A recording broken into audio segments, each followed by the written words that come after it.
All right, what's going on, everybody? Chris Franks with TexasWest Capital. Waiting in the wings, I've got Andrew from Arch Public. He's going to bring the truth today is what's going to happen. We have a little come to Jesus meeting with y'all about Bitcoin and things that are going on. Tillman is out goofing off this morning. So, we're going to, we're going to say things about him, that he can't refute since he's not here to teach him. Anyway, so today we're going to kind of focus on Matt Hougan, Bitwise CEO, was on Yahoo Finance recently and made some points about Bitcoin and some other things coming up here over the next year. Andrew's favorite person, Larry Fink, his Blackrock, huge, absolutely insane inflows coming in just recently on the daily and over the last, week and couple of weeks. Just absolutely crazy. We'll talk about that. Just so much stuff to talk about. So rather than me just kind of continuing on here, my microphone sounds like it's drunk or sick. Did anybody else have an issue with it? I'm going to bring Andrew on here. What's going on, Andrew? How are you, man? Man, I'm here, but apparently I can't win for losing. I had somebody complain last week about the microphone and trying to do it here this week, and now somebody says it sounds like it's drunk or sick. No, your microphone sounds fine. Whatever audio issues people are having, it's on their end. Happy to be here today. We're going to talk about a bunch of stuff. I've got several things to bring up and add to the mix as it relates to Bitcoin's price action, over just the last 7 days. And then you and I think, can do a nice job of taking a look at what's happened over the last 6 months, and then what we think is going to happen in the following 6 months into the middle of next year. It's been an unprecedented 2024 for Bitcoin as an asset. Just dramatic shifts in narrative, dramatic shifts in the places that it finds itself, and the comfort that former anti-Bitcoin folks now have embraced, the technology, more so the opportunity to own the asset and what the asset means in terms of capital appreciation for them. So it's been a fantastic year all around, and it's going to be a fantastic show today. So looking forward to talking about a bunch of stuff.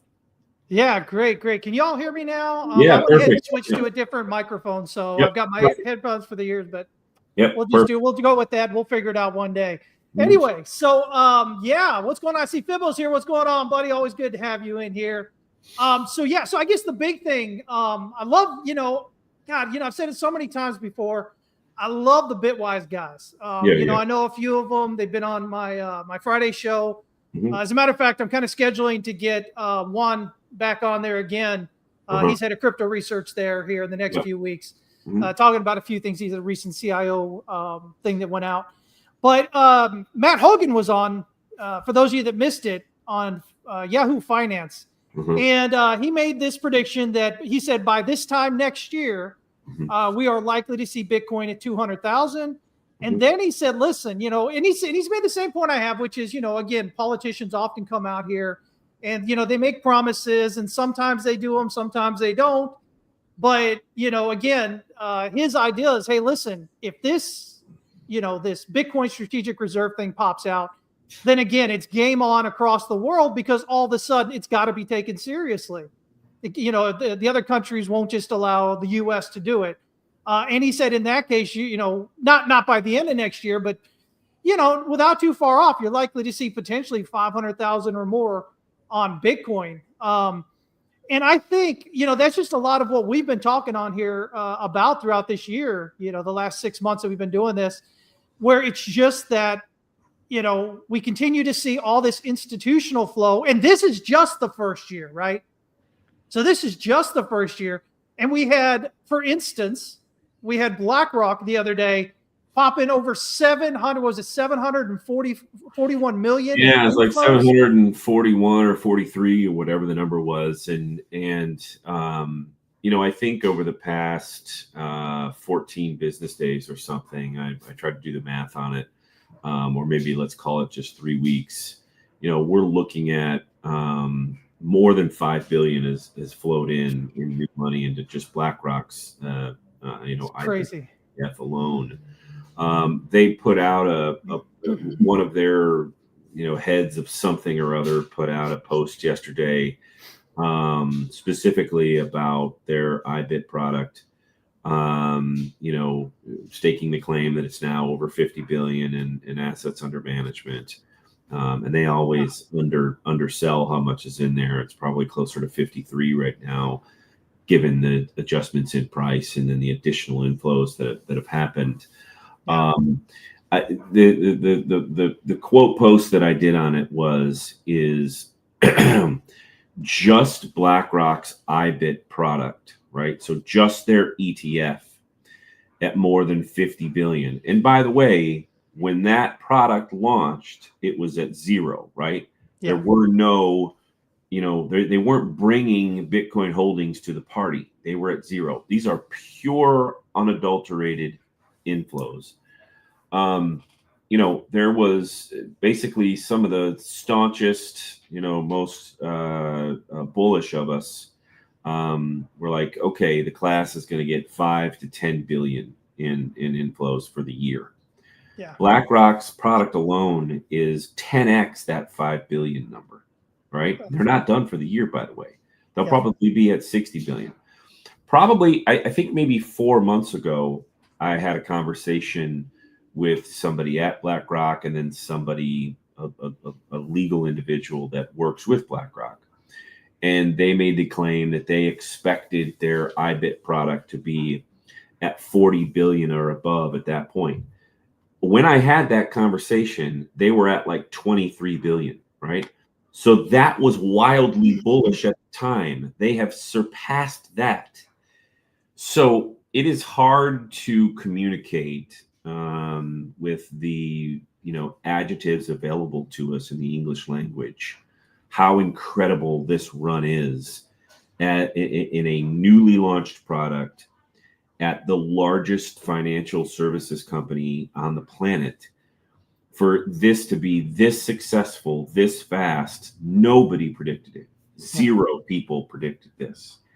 And it's a testament to clearly the demand. It's a testament to the moment. It's a testament to the movement. It's a testament to the shift politically. It's a testament to, just an overall want and interest and need in, Bitcoin as a freedom type of money. And it truly is, it's remarkable. That's the best way that I could explain it is that it's remarkable to be in this position where they could end up with 60 billion in AUM in a product that had zero on January 11th. And nobody came anywhere near to predicting it. So now you go to price and Matt Hougan talking about 200 million, at some point next year. Reminder, at the beginning of this year, we were at what, in the 30s, let's call it. 6 months ago, we dipped back into the 40s with Bitcoin's price. I think, I don't know if you can grab a chart there or something, but we are more than 2x from, let's call it the little pullback we had, after we hit another new high around 69 or so. I think we clipped 48 or 49, something about like 49,000. Yeah, I'm about to pull that up here. Yeah, and so we're more than we've doubled since that point. And again, I think it was maybe 3.5 months ago we dipped again to 57 or 59 or something like that, and we've we're up 85% since then. The trajectory is just up there. Well, you go back just 10 days. In the last 10 days, you've had Goldman Sachs put out an institutional paper that pounded the table on crypto and said, hey, don't forget about us. If you want to trade crypto, we've got lots of stuff that you can do that for. We'll do swaps on your behalf between ETFs and NDFs. We'll trade options on your behalf. We'll do all kinds of stuff, cool stuff. Come over here. Hey, we're over here. We still exist. We've got some crypto stuff if you want it.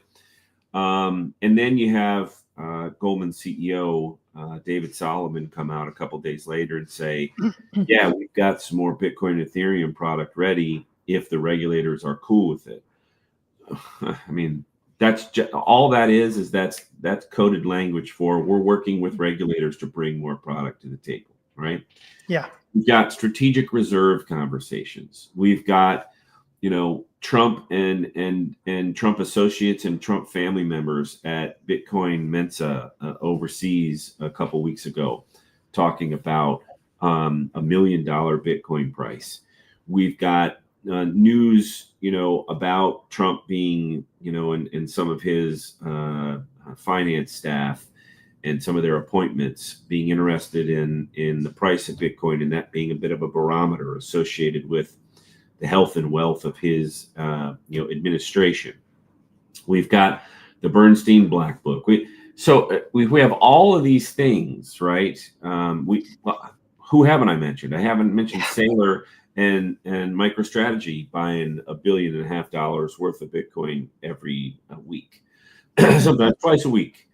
So it is a melt up.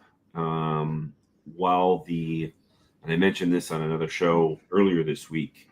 Before the election was decided, we had two potential tracks that we were going to move forward with.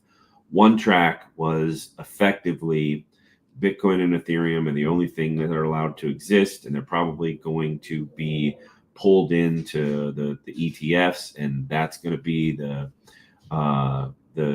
place in the sandbox that we're allowed to play in for a while.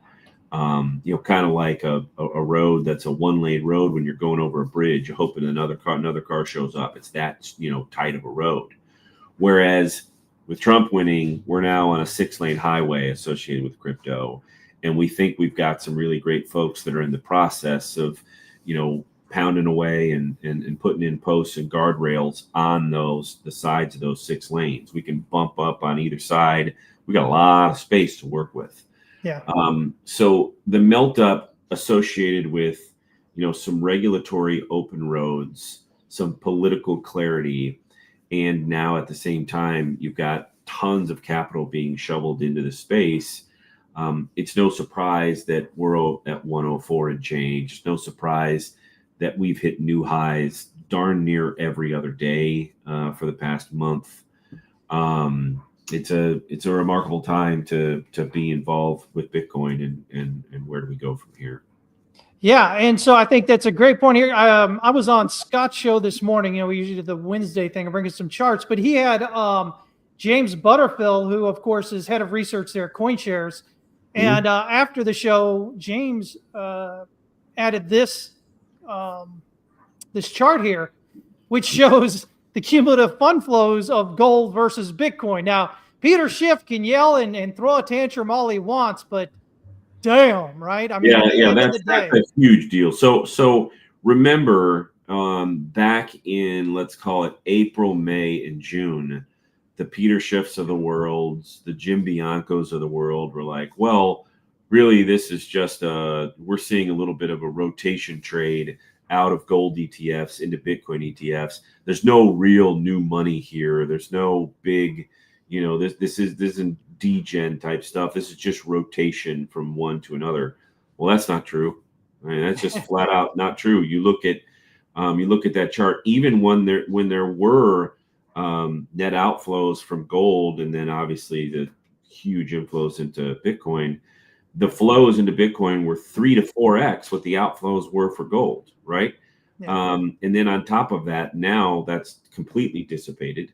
You don't have real meaningful movement on the gold ETF side, and you've got a huge acceleration into Bitcoin.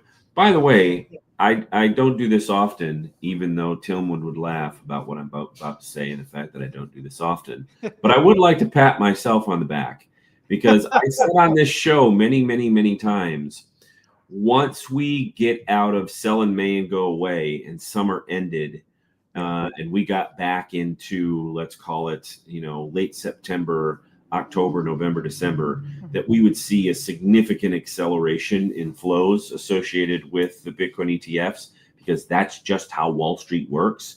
And what do you know? That's exactly what we're seeing. So you saw an uptick from November to October, see it there, and then October to November, huge uptick. And then November through December, we're seeing a massive uptick. So it's whether you like it or not, and there's a smaller subsection of Bitcoiners that don't like what I'm about to say. The cypherpunk thing, it just is what it is. It's a part of Bitcoin's story and history and ethos. But as it relates to price action and where we go from here, Wall Street is fairly in control at this point. When you see, again, this chart is just emblematic of, kind of how things work. You see a huge run up, people getting into the actual asset. Then you see some bumping around, in the, up till about May, and then it effectively flattened out, and then it moved again. So that's typical Wall Street type of timing and movement of assets, and how people, make plays associated with their money. They're going to have, Q4 big meetings about capital and how capital should be moved. They're going to have Q1 meetings that are very serious about what do we do about the next year, and how do we, there's now a new regime in charge. And so how are we going to allocate capital? And then Q2 and Q3, those meetings are like, anything going wrong? Everybody good? We're fine. All right. This meeting was a third as long as the one before. So it is, that's the way that flows associated with Bitcoin are going to work, probably on a go forward basis. Now there will be blips, right? But at the same time, and you can talk about this, Chris, because you're a chart guy. The chart associated with Bitcoin as it relates to the timing each day, I mean, my goodness, every single day, around 9 to 9:15, that's when Bitcoin starts to move. And it generally moves higher for the first 45 minutes, and then it finds some sort of range, and it's going to bounce around, and it may get back to the top of that range if we're feeling more bullish and whatever the commentary is with charts on any given day. But that's because that's when the lights come on Wall Street. They come on 9:30. The bell rings at 9:30, and that's when money starts moving. That's when money starts moving. So it is it's a thing. You can't, if you own Bitcoin, you can't really be pissed at Wall Street and their involvement in some of the changes in movement, because you've gone from 14 months ago 25K to 105K, give or take. I mean, you just welcome to the party, Wall Street. Yeah, welcome in, right? Just be glad you were in prior. I mean, that's really, I think the best thing we can look at it is, hey, listen, maybe you don't like that Wall Street's getting involved, but hey, be glad that you were in prior to it, because as we come up here, there's again some things that we talked about prior to it hitting this 100,000. One thing was, listen, the reality of it is a lot of these large funds and Wall Street and whatnot aren't even interested until Bitcoin breaks 100, 150,000. Now it becomes something that, okay, now it's interesting because they have so much money that they, to put it into something that, that's priced so low doesn't make a whole lot of sense for them. But once you get up there, now you get that interest. But here's the thing I think a lot of people aren't understanding. Again, they continue to look at Bitcoin through previous cycles and whatnot as we look into the next year coming forward. But let's take a look at it in terms of what's going on with ETFs, what's going on with these large funds and everything getting involved. This was the test. This was the testing of the waters, this year. So when we look at next year and you go, price isn't going to get that much higher, I think you're mistaken, because Now that they've seen how it's done this year, and some of them, a few of them have tested, not a lot of them have gotten involved. All of a sudden, next year becomes okay, well, now we can't sit out. And well, BlackRock. Here's the best way to explain the possibilities associated with price action doubling again next year. Some of the most successful money managers on the planet have a credo where they have become the best managers and made billions and started with not much, right? The Paul Tudor Joneses of the world, the Jim Chanoses of the world, and the like. If you really boil it down, they're not great at charts. They're not great at 48-hour movements. The one thing that they're better at than anybody else is holding on to their winners longer. Yeah. They find a trade, they double down and they double down and they double down and they increase that position and they hold that position longer than anybody. And so that's what the biggest players are going to do with this Bitcoin trade. There's a reason why the inflows are so big right now is because nobody's selling. Remember, I've said on this show so many times, there's no meaningful downside narrative. Zero, none. There's no meaningful downside narrative. The movement in Bitcoin, the insane, oh no, what do we do? 2.7% downdraft in Bitcoin over the past 24 hours is because, a couple of influencers have said there may not be a strategic reserve. Okay. That's what happened. Nick Carter, who I respect the heck out of, super, super smart guy, and has brought so much to the community. Just outstanding brain. He doesn't think the strategic reserve happens.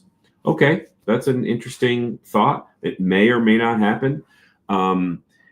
So those are the kind of moments where the Jim Chanoses, the Paul Tudor Jones, they ignore those moments and they say, I'm going to buy when anybody else is selling on these moments. If there's a dip into the 90s, I'm going to buy. If there's a dip to 82, I'm going to buy, because I know that over the next 3 to 6 months, Bitcoin as an asset can climb as it has in the past 90 days from the 60s to the hundreds.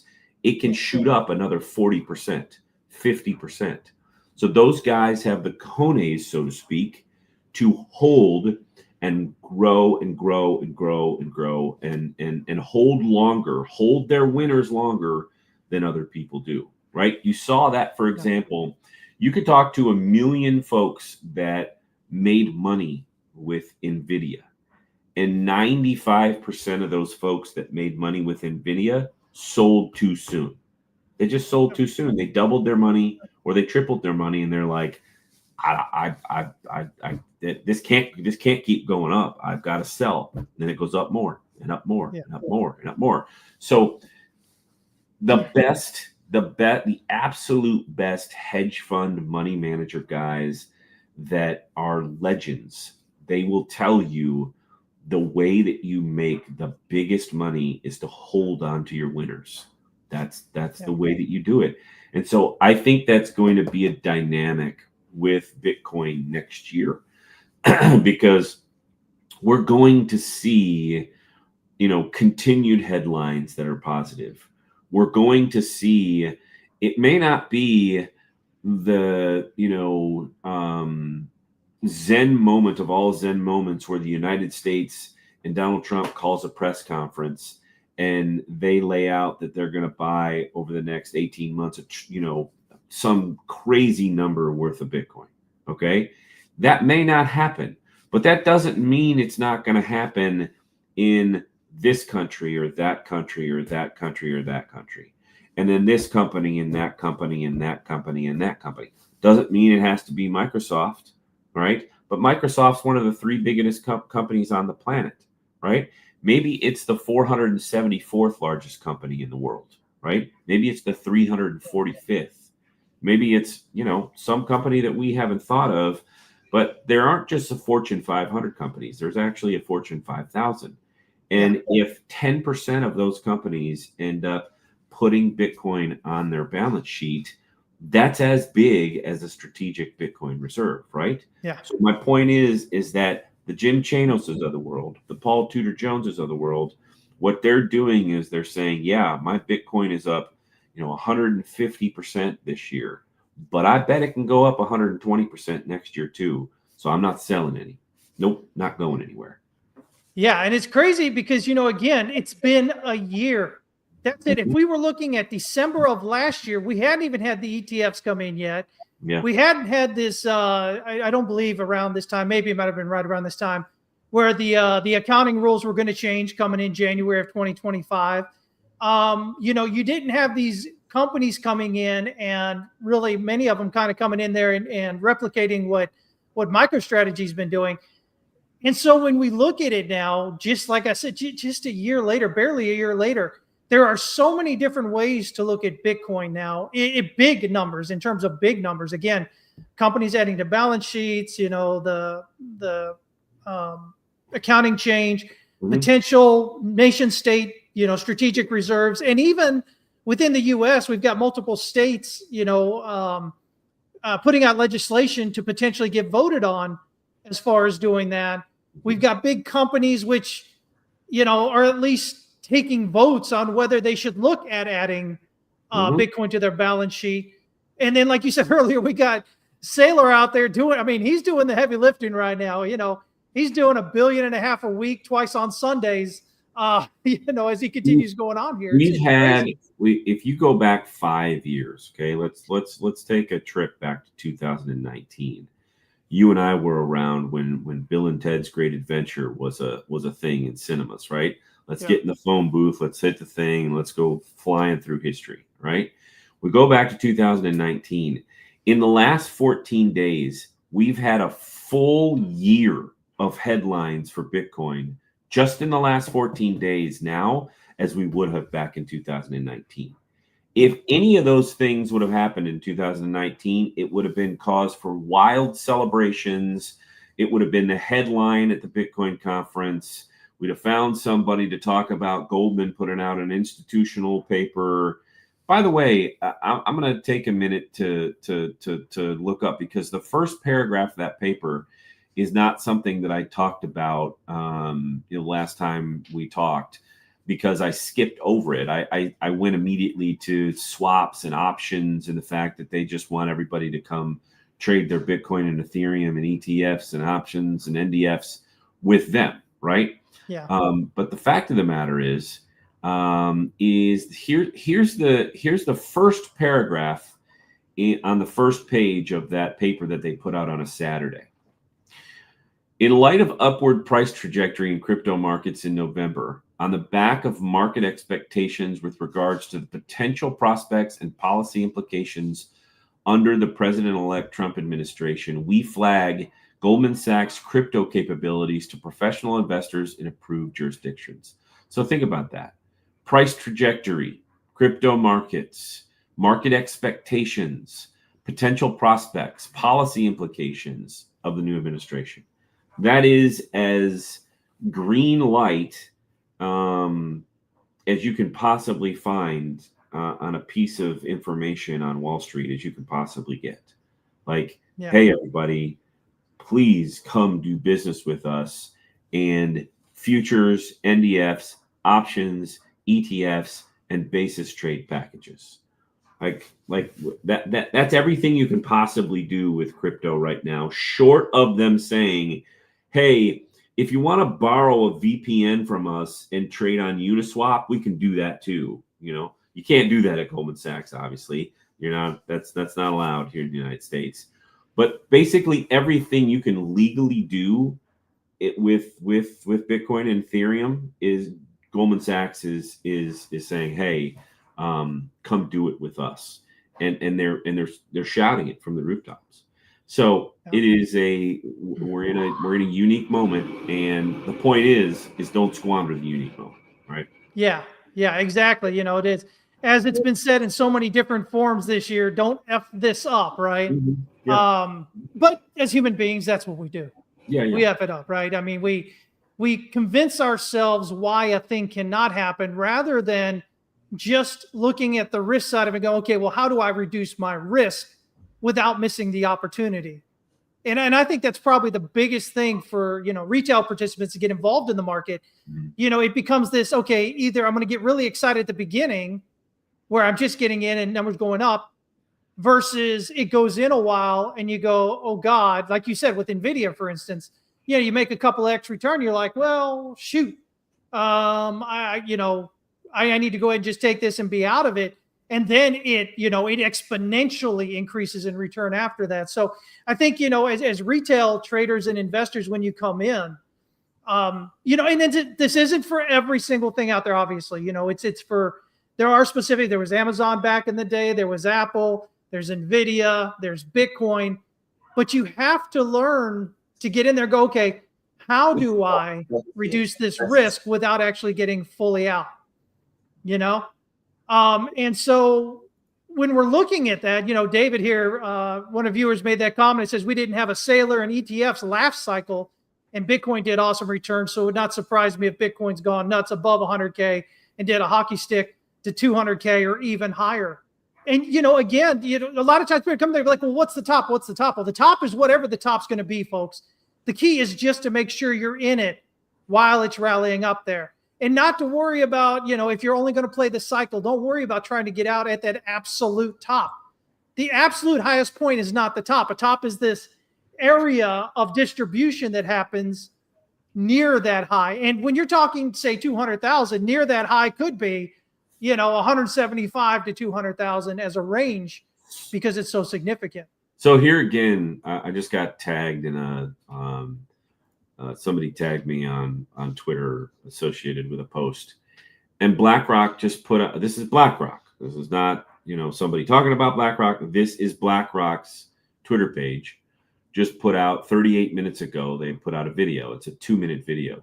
And it's like one of their head of, Vivek Paul, global head of portfolio research at the BlackRock Investment Institute, shares how a range of outcomes alters our assessment of portfolio diversification.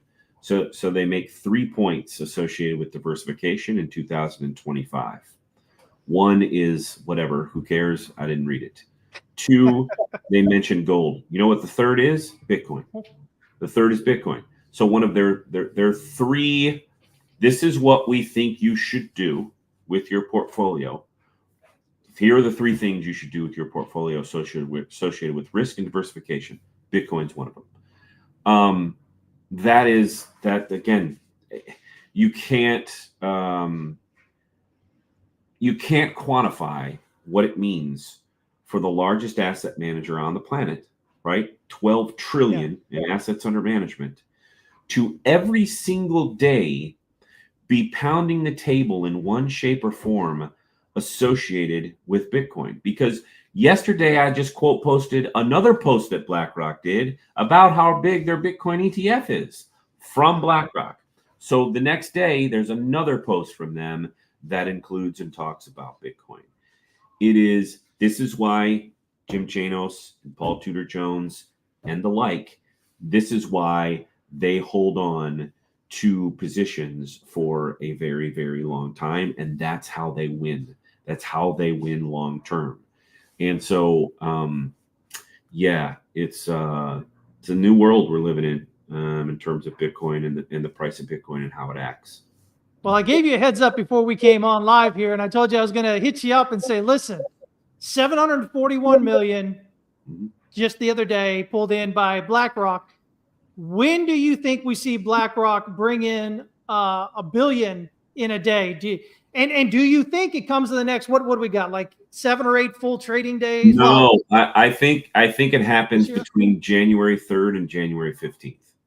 I think that's when it happens, because the new year will have started. People will have gotten through Q4, and it'll be, we need to turbocharge our 2025. Because all I need to show you is the last 2 tweets by freaking BlackRock on their Twitter, right? So this is the message that BlackRock is sending to all of their institutional clients, right? BlackRock doesn't sit down with mom and pop who have $4 million in their Morgan Stanley account. That's not who they sit with. Yeah. They sit with nation states. They sit with Fortune 500 companies. They sit with, family offices that have $9 billion, in their pockets. That's who they sit with, right? Yeah. Those organizations are going to be saying, wait, BlackRock says I should do these 3 things for diversification. In the last 20 years, BlackRock has been more right than everybody. Okay, I'm going to take BlackRock's recommendation, and I'm going to allocate to IBIT here in January. So I think in the first 2 weeks of January is when we'll see a $1 billion day again for BlackRock's inflows. Yeah, that's going to be absolutely crazy, because that obviously won't. I think that'll just be the beginning of multiple $1 billion days throughout the year, which just, again, in terms of ETFs, if you study ETFs, just as we've been banging the drum this entire year, it's been absolutely insane with these Bitcoin ETFs, especially with IBIT. But again, this is just the first year.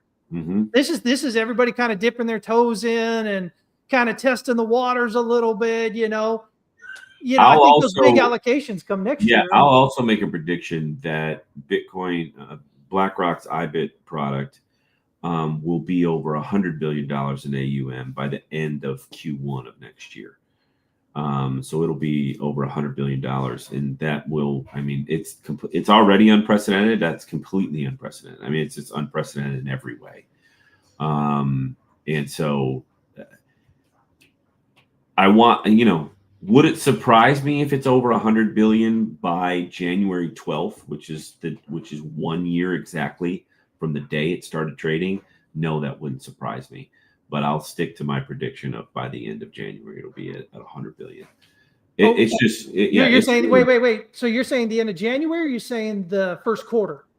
No, the end of January. I think by the end of January, they'll have 100 billion in AUM.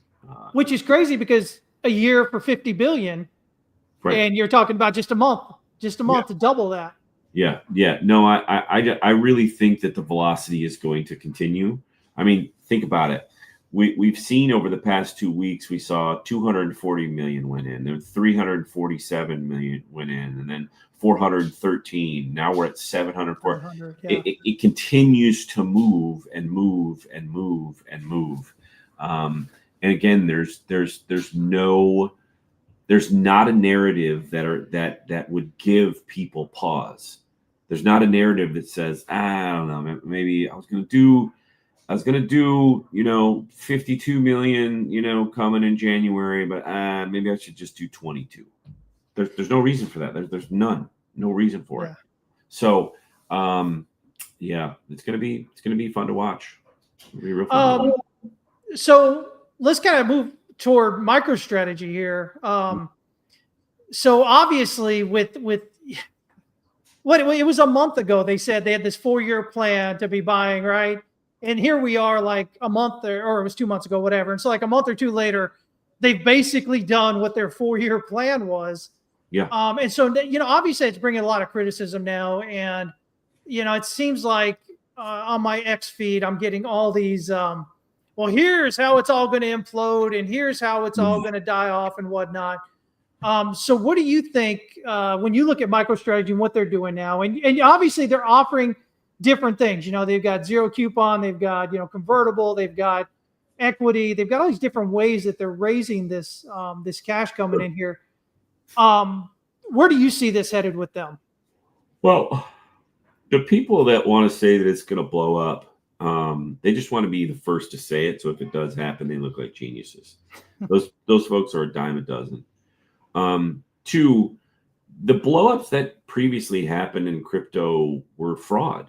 They're just flat out fraud, right? Yeah. MicroStrategy is nowhere near having anything to do with fraud.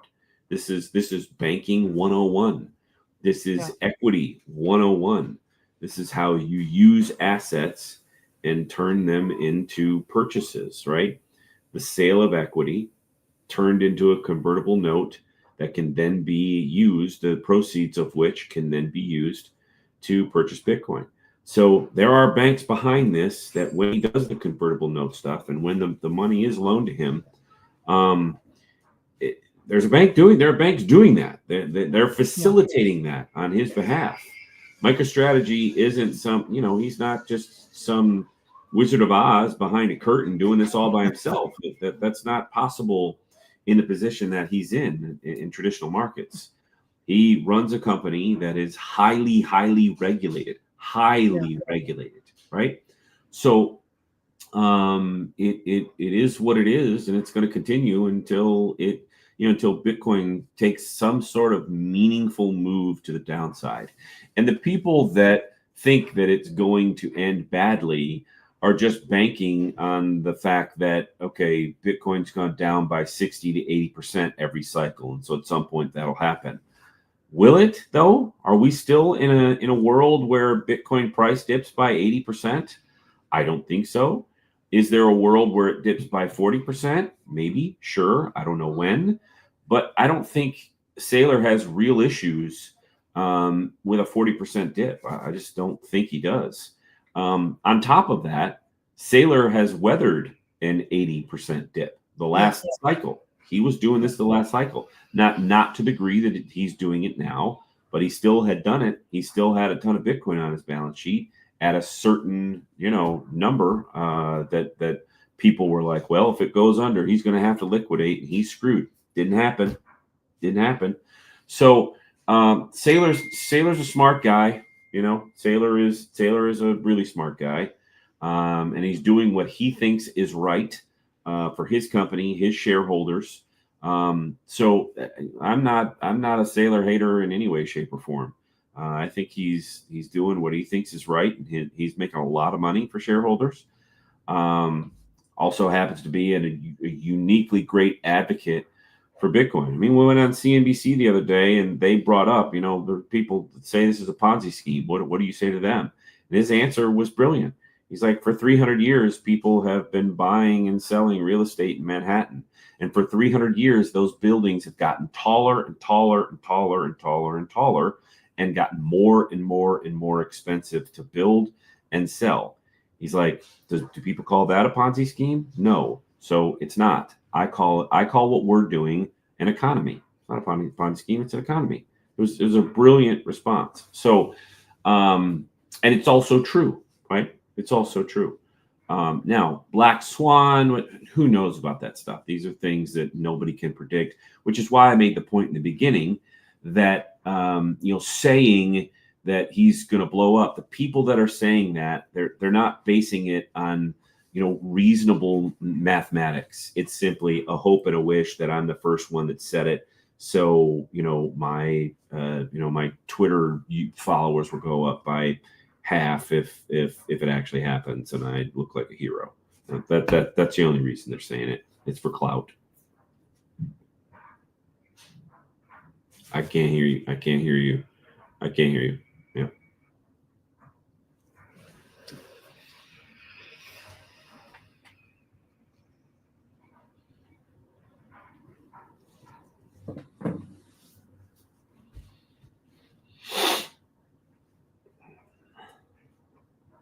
Seems as if we're having technical difficulties here on Beards and Bitcoin. Mr. Chris Inks is hard at it at the controls. I will say that it looks like Chris has lost a little bit of weight over the last couple of months, which is positive. Yeah, he looks a little thinner in the face, it's streamlined, looking good for the holidays. Most people gain weight during the holidays. It looks as if Chris has lost a little weight. So very, very positive. Even his shoulders look a little smaller. So I'm hoping this is all positive for Chris. No, you look thinner, you look slimmer, you look good, huh? I'm saying you look nice. Yeah. I'm impressed. He can't respond. Nobody can hear him. Maybe nobody can hear me. I don't know. Maybe he can hear himself and I can. But my assumption is that this stream will end soon because Chris is having issues. So thank you everybody for being here for Beards of Bitcoin. Thought it was a robust discussion today. Chris is a handsome, gentlemanly young fellow. And everybody have a fantastic holiday. I think the next 2 Wednesdays both Christmas and actual New Year's, so I don't think we'll be having a show. Thanks for staying with us this year. I think we're about 6 months into the show. We love doing it for everybody, and man, what a world we live in now versus where we were when we started this show. Perfect timing to start the show. Bitcoin has become the buzzword in the world of markets, and all the best. Merry Christmas and happy holidays to everybody.